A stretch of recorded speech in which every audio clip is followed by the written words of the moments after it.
Hello, my friends. Welcome to Newconomy. My name is still Christina. I am a crypto blogger and I am a part of University of Blockchain and Investments team. I'm happy to welcome our guests. I'm happy to welcome our guest today, Jaryd Koengsmann, the founder of myCryptoWallet and myNewPet, and Robert van Aert, the co-founder of China Blockchain Partners. We have a small list of questions for both of you gentlemen, and hopefully you can share your opinion and tell us more about blockchain technology and the usage of crypto wallets today. Hello, gentlemen. Maybe you can introduce yourself to the audience. Hi, Newconomy. my name is Jaryd Koengsmann. As Christina said, I am the CEO and founder of both my startup projects, myCryptoWallet and myNewPet. myCryptoWallet is an Australian-based government-regulated exchange, and myNewPet is the world's safest place to buy pets online with cryptocurrency. So, yeah. Robert? My name is Robert. I'm from the Netherlands. For the past 6 years, I've been living and working in China, mainly initially focusing on helping foreign companies entering China. Since 2017, July, I've been focusing on blockchain, etc. Since I saw the opportunities there as well. So now I'm focusing on Chinese blockchain projects that have international ambitions and help them to go abroad, basically, and also the other way around. And I'm also an advisor to a Dutch-based crypto or blockchain project called Social Alliance. Thank you. Thank you so much for introductions. We have some more questions, of course, but firstly, let me present our sponsor for this information stream. It's Crypterium. Crypto is the future of money. Crypterium makes it a reality today. So, gentlemen, how is everything going on this low market? Yeah, well, you know, everyone thought that the market was actually going to turn start of the year. You know, there's some great prospects that a Bitcoin ETF was hopefully going to be launched around this time. Seems like the market's still holding on to that idea that you know, the market will flip when a Bitcoin ETF does get approved by the SEC. So yeah, I believe you know, midway through the year we should hopefully start to see some better momentum. I was just reading an article this morning saying that the trade volume is the lowest it's been in quite some time. So yeah, it's going to be interesting to see how the market turns, and hopefully soon, because you know, it definitely affects a lot of the blockchain projects out there.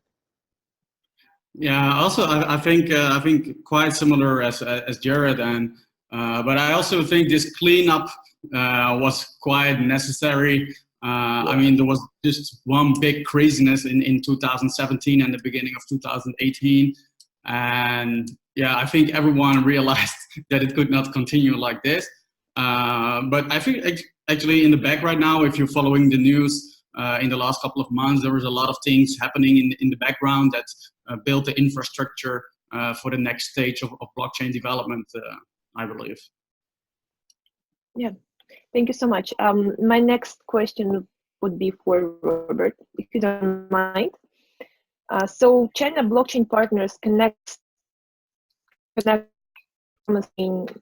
Chinese blockchain projects with European communities, investors, and governments, and vice versa. So Robert, I know you have a master's degree in law, and I've heard that Chinese government is pretty strict about blockchain startups fundraising. And fundraising is one of your business activities. So how do you do that? Yeah, this fundraising is also pointed more not on retail investment, but it's solely focused on venture capital investment. And often we don't talk about tokens, but it's equity investments in those companies. Okay, and we heard about the new social credit system in China. How does it work, and is there a place for blockchain in it? I think there is a lot of space for blockchain in it, actually, because if you look at, there is a difference, in my opinion, of how the Chinese governments, or probably more governments across the world, are aiming to utilize blockchain, and how we, as blockchain believers, see it with a decentralized system, etc. Because basically blockchain can record all kinds of information. And I think that's exactly what the Chinese government aims to do with the social credit system. Because they are going to rate every citizen on how they behave, and do they behave in line with what the Chinese government thinks it's good behavior or bad behavior. And based on your behavior, they're going to give you a ranking, and they might start making it more difficult for you to get a mortgage, or to get on a train, or you cannot buy plane tickets, all that kind of things. And if you start registering all these kind of things on the blockchain, it's very easily for the Chinese government to track what you have been doing in the past. I see. And I just recently checked your website, and this website of China Blockchain Partners, and I saw only one Chinese member actually in your management team. Why is that? Yeah, I mean, this is not the only Chinese on board. We have Chinese staff working for us, but on a management level, we only have one Chinese partner at the moment. Because like eventually we are also acting in China, and you have to go the Chinese way. And yeah, I think any company, there is no company in the world that can be successful in China without also Chinese being involved in it. Yeah, that's why this question came. That's where this question came from. And so another question for Jaryd. Are you ready? Yeah, definitely. Oh. Okay. A day before, I wanted to check myCryptoWallet, and I couldn't install it because I have only Russian and Japanese SIM cards, phone numbers. Yeah. So is it available only in New Zealand and Australia? No, so we're actually available in multiple countries. We actually launched our myCryptoWallet.com domain around a month ago. We opened up international registration. So we have Australia, New Zealand, Canada, UK, China, Japan, and Europe. Yeah, the non-sanctioned countries as well. So yeah, there's quite a few countries that can come register to our platform and take control of their digital wealth, which is fantastic. So yeah, it's been a good journey, because we just launched around, as I said, a month ago, but we were only serving Australian and New Zealand users for about a year. So it's been a great journey to actually open up our doors internationally. Yeah, it is. And people actually can exchange coins in myCryptoWallet, right? So yeah, do they have to go through the KYC procedure before start using it? Yes, they do. So in March last year, the Australian government actually regulated all digital currency exchanges. We were the second country in the world to actually do it, just after Japan. Japan did it about a year earlier. And we actually registered with all the government reporting agencies. So as a legal requirement, every single user that comes to our platform is KYC'd. We've actually partnered with an instant KYC verifier, so we can actually provide instant identification, so you can start investing on myCryptoWallet within 2 minutes of verifying your identification. So it's a simple onboarding process. But yeah, to answer your question, yes, every single user has to be KYC. Okay, thank you so much. And next questions are going to be for both of you gentlemen.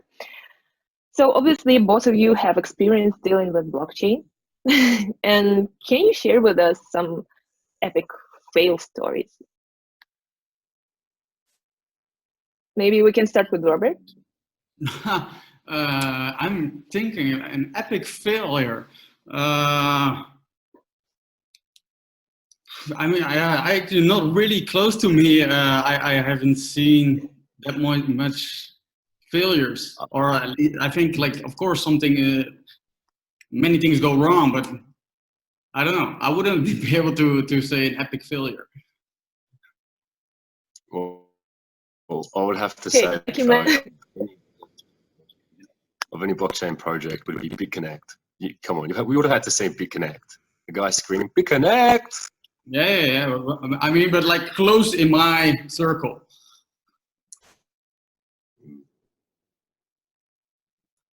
Okay, and can you name three most popular supporters of blockchain nowadays?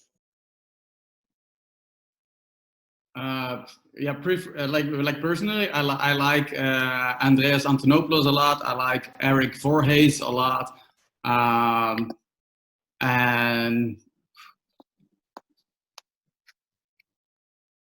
I think Tuur de Meester. I don't know if you heard of him as well. He's also quite popular on Twitter and stuff like that. Yeah, those are the people I'm looking a lot at when I want to learn or to get to know more about Bitcoin or blockchain.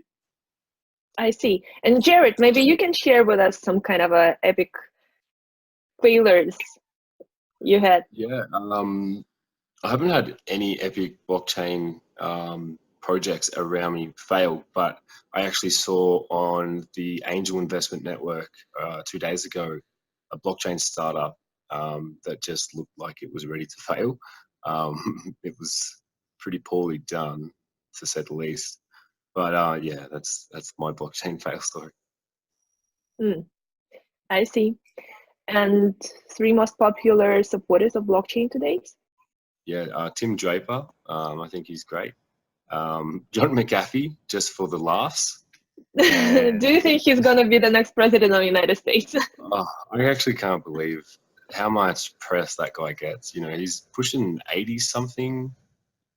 Yeah, good on him. Good luck to him, to be honest. You know, nobody thought Trump was going to be president, and you know, where are we today? So, but yeah, they're probably my two great icons, and of course Satoshi Nakamoto would have to be the last one. Yeah. I believe he's going to go, he's going to be first in every list. Okay, can you suggest any blockchain projects to invest today? Jaryd? Yeah, sure. Power Ledger is a fantastic Australian startup. It's created peer-to-peer solar trading network. It's a fantastic project, and I just love it to bits. So, yeah, Power Ledger is my favorite blockchain project out there, to be honest. In a few words.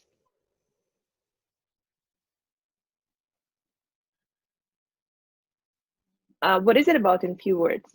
I'm sorry, I think I have lost the connection. What was that? Sorry. Sorry, I think I'm lost in the connection still. What is it about in few words, like in one line?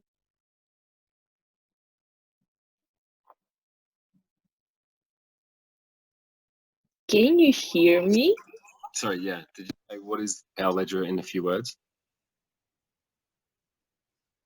Yeah. What is this about in few Christina words? saying like a few words to the blockchain you just earlier mentioned, just a little bit about. Yeah, sure.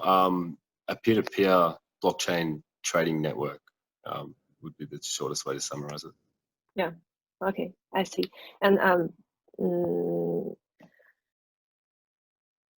oh my God. I'm sorry. I just Robert. Why did I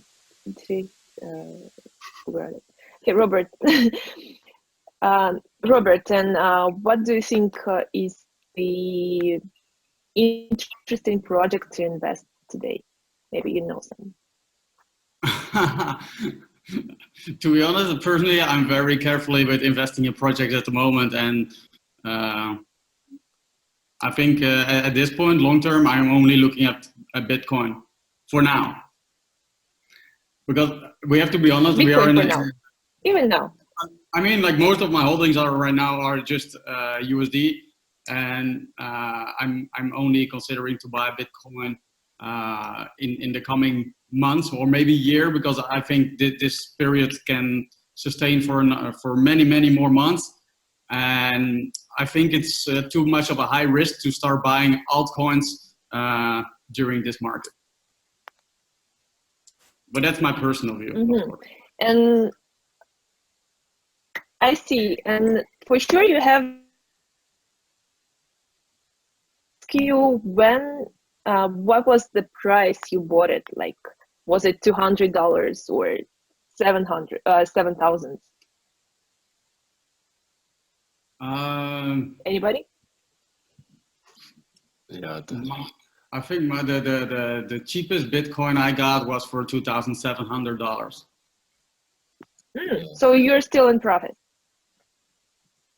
Also because I also sold the most of my holdings before the crash anyway, so I'm in profit. Okay. Yeah. Bitcoin. Okay. Do you have some? Yeah, 200. I just recently sold them, but the cheapest price I got them for was $200. Oh wow, that's cool. So you're a true believer, right? Yeah. Okay. Believer in Bitcoin. Okay. Thank you so much, gentlemen, for this stream. We really appreciate your participation, and thank you for your time and bringing some light into most popular topic today.